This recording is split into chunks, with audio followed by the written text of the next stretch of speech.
Greetings and welcome to another episode of Skipping Stones. I'm Greg, as always. Yeah, and I'm Brian. Here we go again. We were actually took a little bit of a time off. We've had a lot of things going on, but we're going to jump right back into the topic of It's Worldviews, and we've already done origin. We've already talked upon meaning. Now we're going to talk upon the next category or topic of that, and that's morality. Right.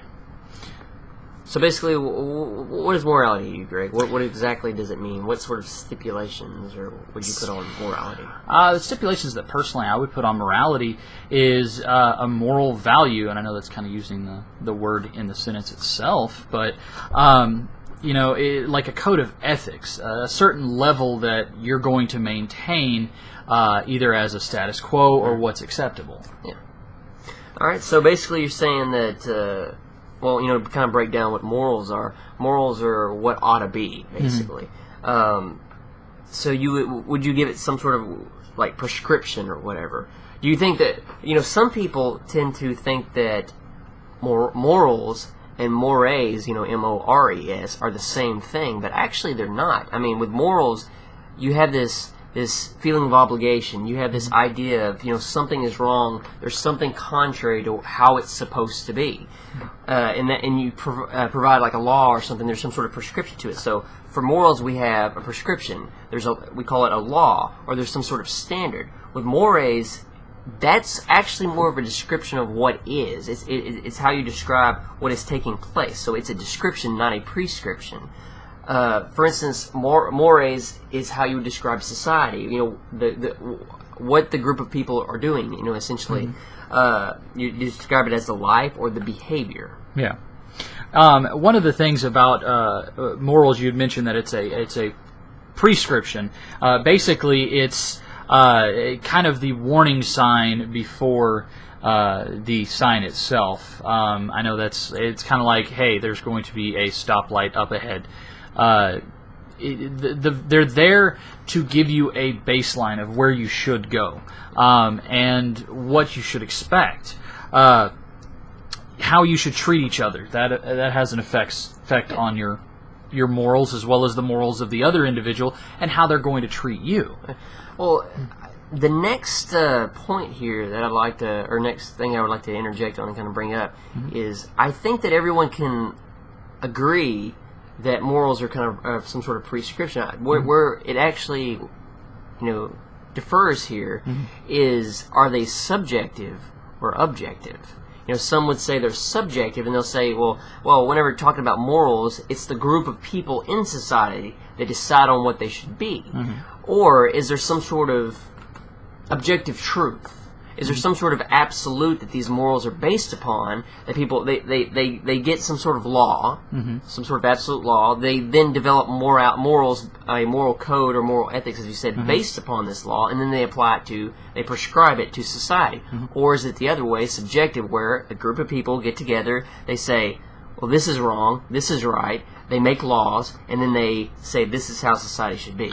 Well, I mean, if you take the latter, the objective, you get more of a long-term, a more permanent, written in stone type thing, which you'd mentioned truth.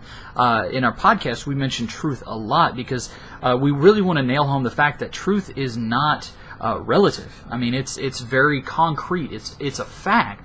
When you go with subjective, you run into the issues of, you're in a society that says it's okay to murder.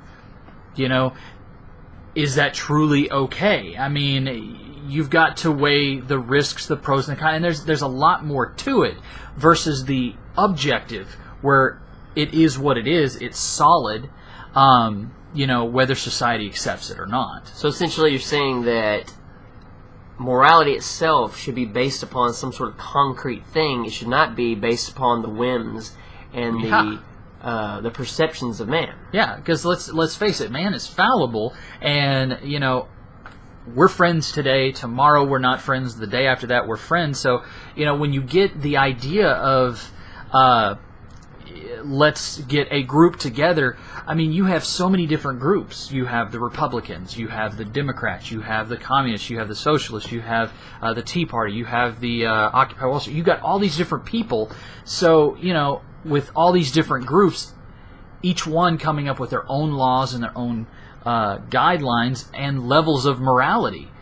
And you still don't have that concrete thing. They're all diverse. One group says this, one says that. So, I mean, truthfully, that's not even a really way to live. Well, it's more anarchy is what it is. I mean, and this kind of goes into, obviously, what we hold in Christianity. We believe morality to be prescriptive. And it's what ought to be based upon a law given by God. And which is absolute and objective, obviously. And you've made very good points on that, because the reality of it is, if you don't have something absolute or concrete, then basically it's whatever anybody says it is. I had a professor once that asked the class. He was not a Christian, but he made a very good point about it. How there are some things that are just, he called it, absolutely wrong, and he posed that point before the class. And somebody asked him, well, is there absolute evil, or is there other absolutes or whatever? And he goes, okay. He acknowledged the student. Then he walked up to one of the students in the classroom and grabbed her purse. And he said, well, this is mine. And she's like, oh, no, that's my purse. He goes, why? Why is it yours? What he was pointing out is there are some things that are based upon some sort of absolute concrete. The real question is, where does that come from? And as Christians, we believe that concrete truth to be God. Right. And so, this ties into everything else that we've been talking about, of what it takes to have a worldview versus the Christian view. Whereas the world will take a majority rule. We're in charge now, so you listen and do what we say. If you're willing to take it from us, then we'll do what you say. Versus Christ, who says, you know what, this is how it is. Yeah. And morally speaking, you can take the Christian walk and the Christian views, and there's nothing there that is negative, really. I mean, there is absolutely nothing in there. Take care of your fellow man, help out, do this, do that. I mean, there's nothing in there that would contradict a truly just moral foundation. Well, I mean, someone may ask, where does the Christian get that out of the Bible in reference to God, saying, I'm the absolute or whatever. I mean, we got John 14:6. Jesus said to him, "I am the way, the truth, and the life. No one comes to the Father except through me." I mean, that establishes some sort of concrete aspect there. What is interesting is there are some that say, well, why do we need this morality? Why don't we just, every person just live how they want? And I mean, as we said before, there would be anarchy. What I think is very interesting, and then taking a Christian perspective on this again, is in the beginning, man was only given one law, one commandment, basically, and that was, obviously don't try to be God. Right, and right. I mean, you can boil that down to don't try to be God. And of course, obviously, man fell. Yeah. And you go from one law to whenever we have the law of Moses, there are 613 laws in there. 613. And all we had to do was follow one, and we couldn't even do that. And so I think that's interesting, because you look around the world and you see all these signs, all these rules, all these things that we have to follow now, and some of them are pretty crazy, because you look at them and you're like, okay, someone's actually going to do the opposite of what this sign says. Wow. And it's like... Or somebody already has. Yeah. Well, I mean, we've got hundreds and thousands of laws in different countries, each person, prescribing their own thing, all because mankind couldn't follow one.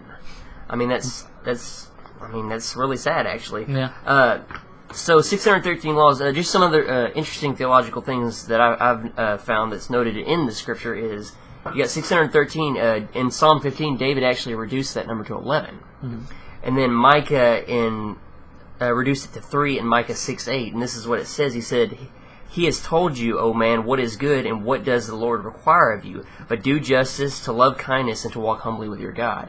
And of course, Christ himself actually reduced it to 2 in the New Testament, and that is in Matthew 22:34 through 40. It says, "But When the Pharisees heard that, Jesus had silenced the Sadducees. They gathered themselves together. One of them, a lawyer, asked him a question, testing him, "Teacher, what is the great commandment in the law?" And he said to him, "You shall love the Lord your God with all your heart, with all your soul, and with all your mind. This is the great and foremost commandment. The second is like it: you shall love your neighbor as yourself. On these two commandments depend the whole law and the prophets." That is very. I mean, there's nothing wrong with what he commanded there. I mean, love the Lord your God. Obviously, basically, love God, who is truth and absolute, who prescribed these laws for us to follow, and he prescribed them for our own good. Yeah, I think selfishness and pride really steps in and an issue with that, because the argument can be made, well, people are going to take advantage of me, and people are going to use me if I'm trying to help other people and I'm trying to be that good Samaritan. Yeah. Which actually does occur. It does. We're not saying that it doesn't, but you have to understand that when you're doing it for Christ, you're not doing it for yourself. They're not taking advantage of you. They're taking advantage of God's love. And the simple fact is how you react afterwards. If you show them that, you took advantage of me, and I know you did, but you know what? I didn't do it for me. I didn't do it for you. I did it for God. That truly shows where your heart is. And that's something that we need to get back to. We need to get back to the concrete morals of the Bible, of what God really prescribed for us. Exactly. Well, to answer the question here that obviously will be posed, how does this relate to worldviews or whatever? I mean, get back to the original part of the podcast. The point here, and the point of showing you this in the Bible and everything, is to show you that in having a worldview, one of the most important things you've got to answer, one of the most important things that you have to establish about your worldview is, where does morality come from? Where does law come from? Where does truth come from? Which is all of this combined together. You've got to have that, or your worldview is not legitimate. Yeah. Is it subjective, based on the masses, or is it objective? Exactly. Based on a concrete, irrefutable fact? I mean, this is what we're showing in Christianity that's based on objective. What do you believe?